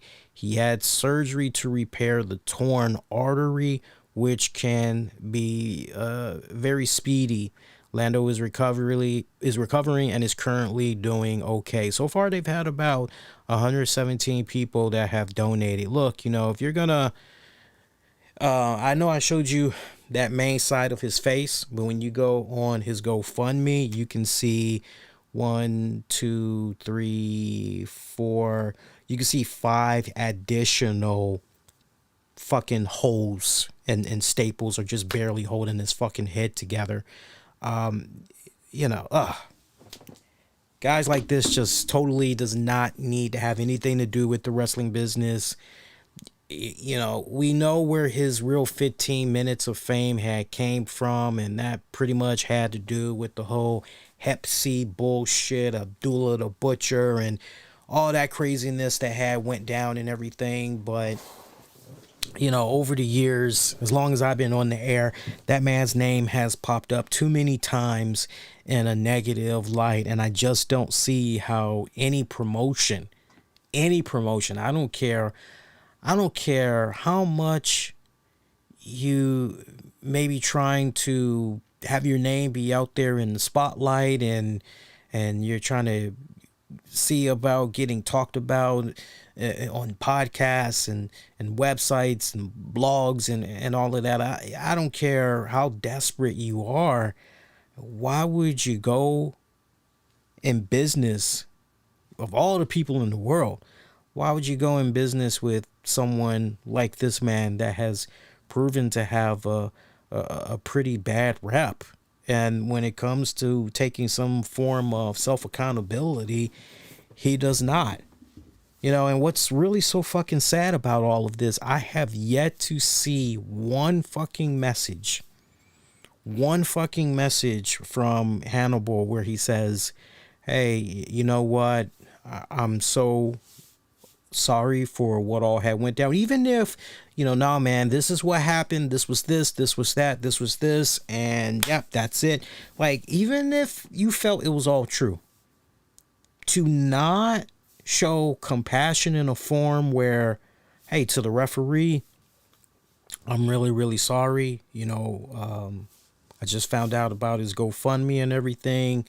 I don't have much money I can spare, honestly, but I did kick in $1,002, $2,000. It may not be, enough and everything to fully take care of his medical expenses, but hey, did I maybe get a little bit too caught up in the moment? Was I maybe a little bit too excessive? Yeah, but nah, not even that. Yeah. That's the one guy, as far as his content goes, I don't check him out for shit. Alberto Del Rio, El Patron, he is now cleared of all charges. Remember, he was indicted October of last year following an incident with a woman he was involved with. He was arrested May of 2020 after this victim had went to the police to report a assault and everything. He ended up posting a $50,000 bond and was released from jail, as you guys recall. The indictment was then handed down that October of that year, and the complainant had alleged that El Patron became angry at her and accused her of cheating. and he physically assaulted her. And he physically assaulted her mainly as a result of her not admitting that she was in fact a unfaithful spouse to him. Alberto was accused of tying the woman's hands with boxing straps, putting a sock in her mouth, and sexually assaulting her for several hours, even to the point where he was using foreign objects. I'm not talking about dildos and stuff. I mean, yeah. So you hear these wild accusations and everything, and when all of this had went down, you're like, whoa, what the fuck? This guy was looking at some jail time. This guy was looking at least 5 years in jail if he would have been found guilty and everything. But the charges were dismissed. His bond was returned. Just everything just clear as a result of the witness not appearing in court according to the Texas court records. Remember, another thing that had greatly affected this case as well is the pandemic, because the pandemic just kept pushing the dates back further and further and further, and ultimately, like I said, everything was dismissed on Friday, December 10th. You know, they were supposed to do the whole trial hearing. Witness was supposed to be there. They were supposed to officially set a trial date. I think the trial date was supposed to begin on Monday the 13th or whatever. But because the witness did not appear, that pretty much was it, over and done with. So, of course, Patron's now saying he wants to get back to his love of pro wrestling and wants to get back into the sport, and keeps talking about how he wants to get back into the WWE good graces and all of that. He's seen the error of his ways against the man with the big nose and all that other shit.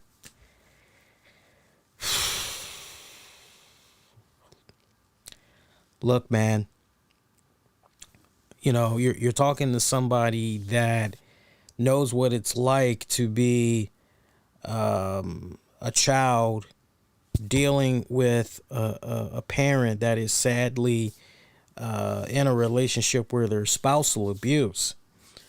And luckily, you know, knock on wood, it had nothing to do with, you know, with my father, my biological father, after my mom and dad broke up. But, you know, there was somebody my mom had dated. And let me tell you something, man.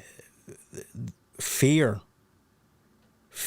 is once it gets into that head, and you know, you just, the fear, not wanting to have anything to do with that past life, with that past relationship, not wanting to have to revisit old wounds, trying to do what you can to move on with your life.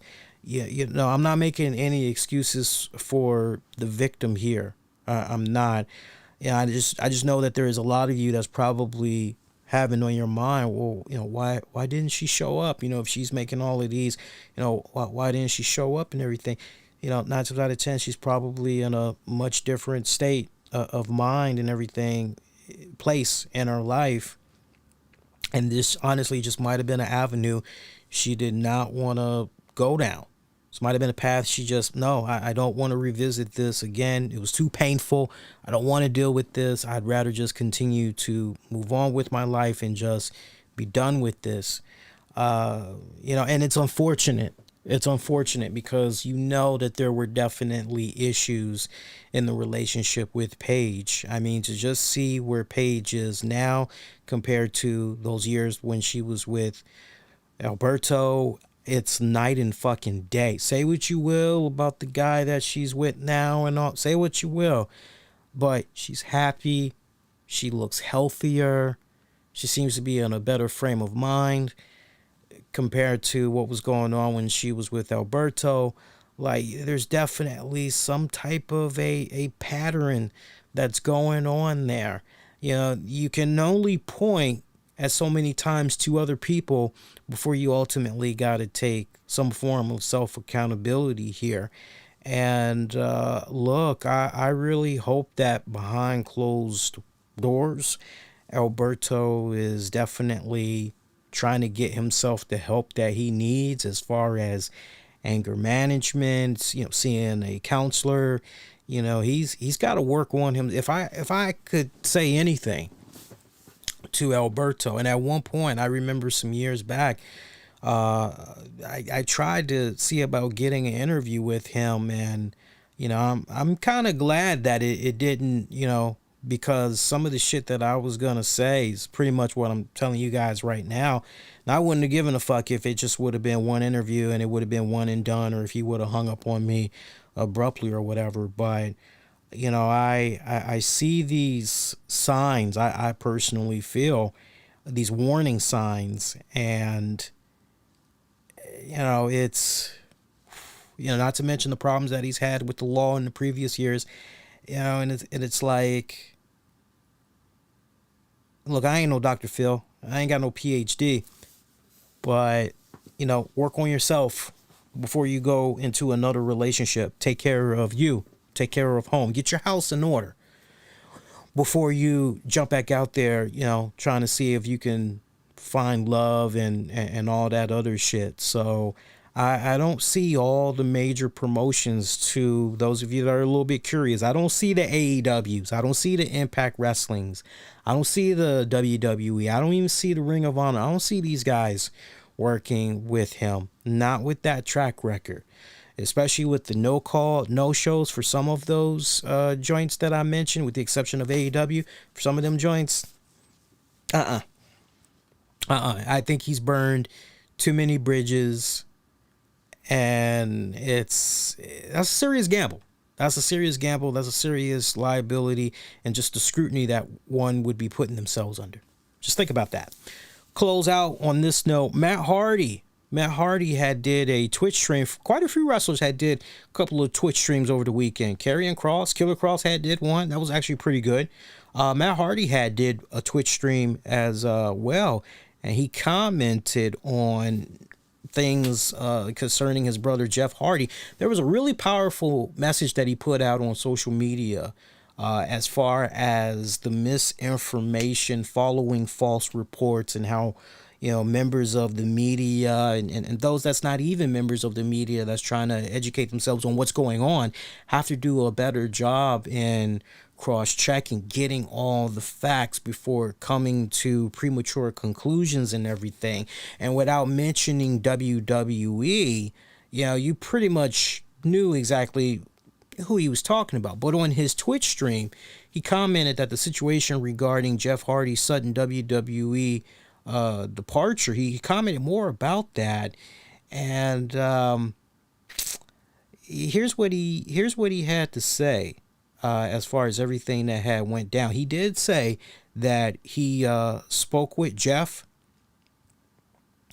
and that he feels good about everything. He said in that Jeff story, as far as sharing Jeff's side, and that Jeff even told him that he will share his side of the story when he's ready to. He did say that.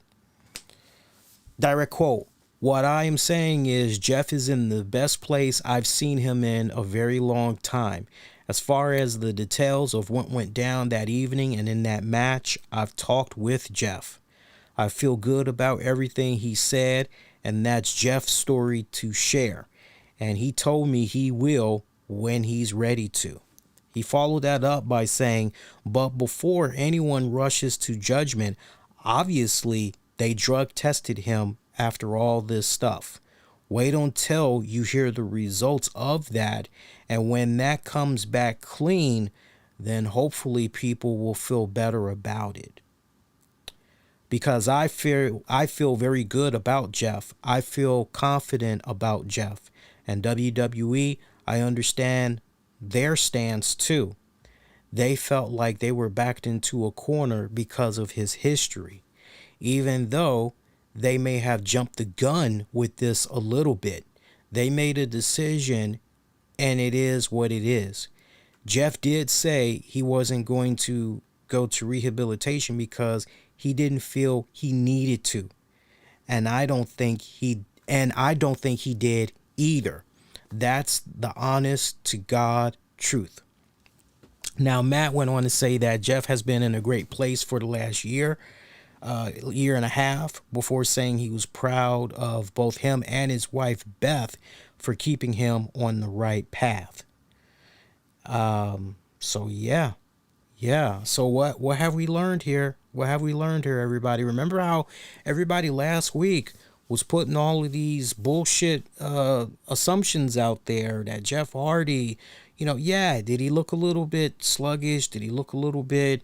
You remember what I had said, though? I said, look, I get people that want to jump to conclusions and think the worst of any and everything like that. But until WWE and or Jeff Hardy puts out an official statement, the best thing you all could do right now, remember that? I said that to you guys.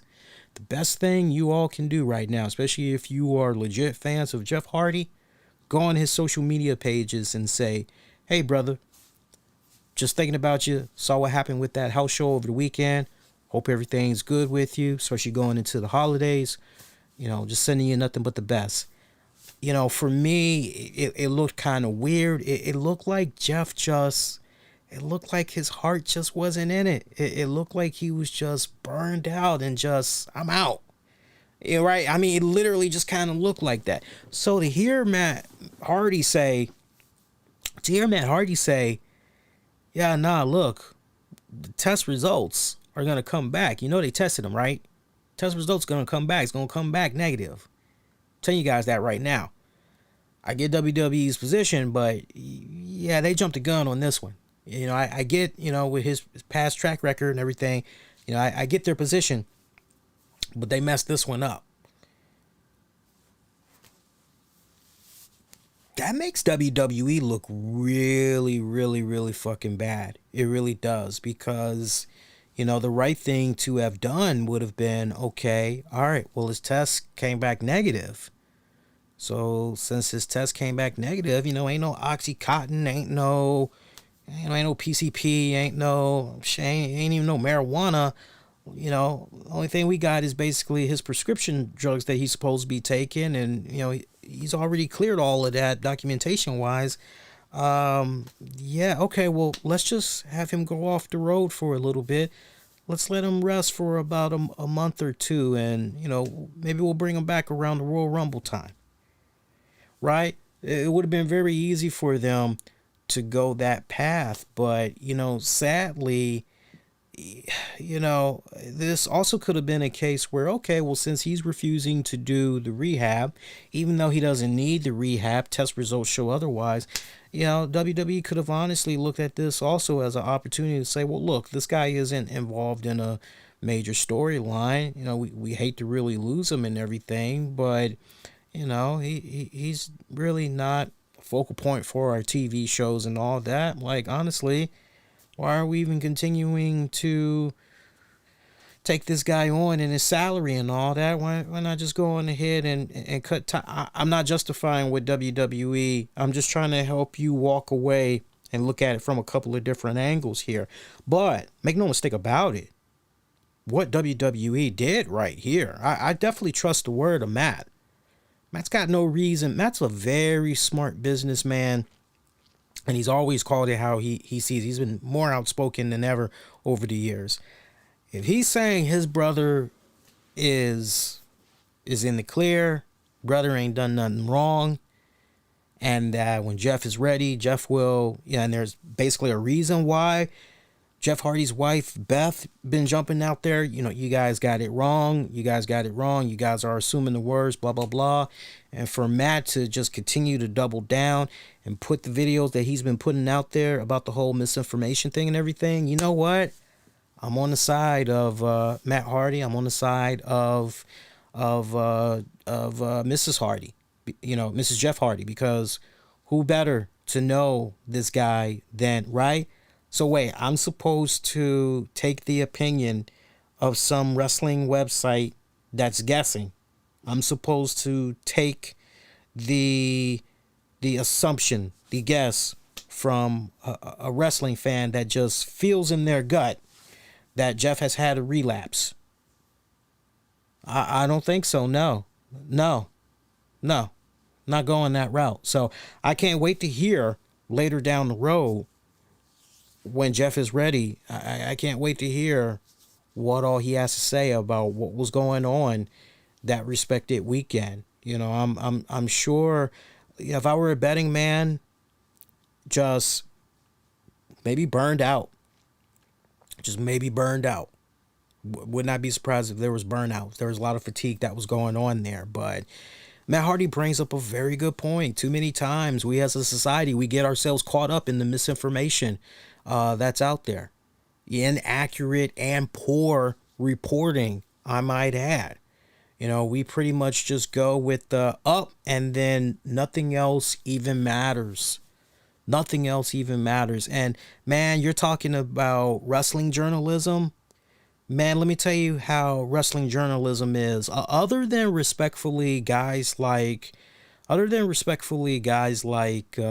Ross Sapp, you know, Fightful and all that. I would even say Mark Madden in his own right. He's pretty good. I definitely would say, you know, sometimes he could be hit or miss, but he does have his resources as well. Meltzer, Mike Johnson, you know, there's a very small circle, you know, but everybody else, they just do the assumption game. And the way it's played is that assumption game that gets first put out there by doofus journalist, so-called journalist number one. That shit gets copied and pasted, right? And you're trying to figure, okay, what's causing all this, right? And then you got to do this whole pyramid game trying to figure out who started this whole bullshit. That's why you got to be very leery of the shit that gets put out there, man. You always got to cross-reference your shit. Make sure that, you know, before you get ready to retweet or share and things of that nature. Why you think we got those features we got now on Twitter and on other outlets that's basically asking us, hey, you sure you want to share this? Because, you know, this might be some misinformation here that you're getting ready to share. Why you think we now kind of got that little message as a confirmation now, right?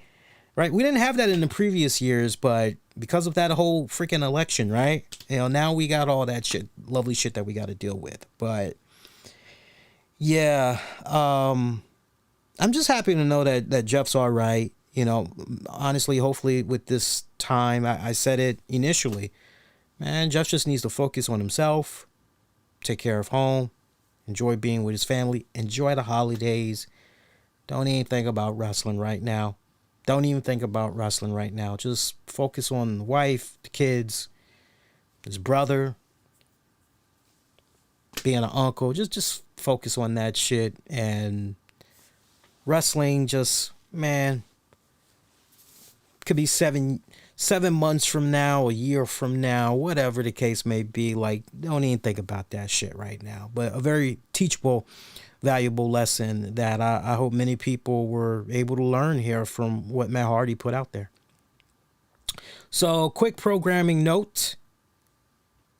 We're going to be doing a new show for you guys on, looks like Tuesday, December 14th.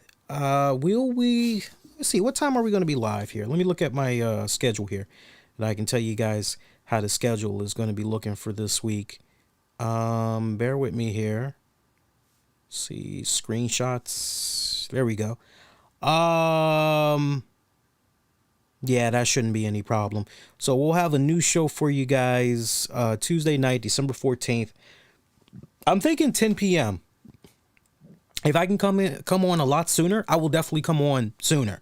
But I'm thinking 10 p.m. earliest Tuesday night. When we'll be live, we'll be talking nothing but NWA Power Fallout. So tune in for that. That should be solid. And then Wednesday night, December 15th, I will be live after Dynamite's gone off the air. We'll talk highlights from that show. That's their Winter is Coming edition, yo. So that should be a pretty solid episode. Also, we'll go over key points from this week's NXT. We'll go over the ratings for the shows. So that'll be good. And then other than that, let me look here. That'll be it. After Wednesday, that'll be it. Friday, I will not be doing my usual AEW Rampage coverage. That'll pretty much be it. So Patreon members, I'm going to be firing up a new Wrestling with the Topics for you guys this week. So stay tuned for that. Meantime, if you guys have not done so already, on your way out, especially if you made it up to this point, you haven't done so already, make sure you hit that like button. You do that, really helps spread the word about the content and everything, especially with our channel and all that. Appreciate those of you that's been subscribing the past 2 weeks. See the numbers continuing to grow there. Love that. And meantime, get at me on Twitter, Facebook, and Instagram. Use the keywords, the RCWR show. We got the full podcast audio versions of the shows available wherever you get your podcasts. We're also now back on Spotify. For you Spotify fans, we are back on Spotify. Now, I'm trying to hurry up and get the one feed pulled because there's an old Spotify feed. But when you type in the RCWR show on Spotify, it's definitely going to be the first. It's going to be the first show logo that you see. You're going to see 2 logos. They're going to be identical, but it's the first one that you want to click on because that's the most updated feed. I'm trying to see if before the year is out, I can get the other one dropped. So keep your fingers crossed. I should be able to get that taken care of without any problems. Hopefully they won't make it too complicated for me. Spotify customer service I'm talking about. Hopefully they won't make it too difficult for me to get that pulled off. But yeah, FYI. Other than that, that's it, guys. Thank you so much for tuning in. I'm wishing all of y'all to be safe, be kind to one another. I'll check you guys out for Tuesday's NWA Power Post Show or Wednesday's new show after Dynamite goes off the air. Take care, y'all. Peace.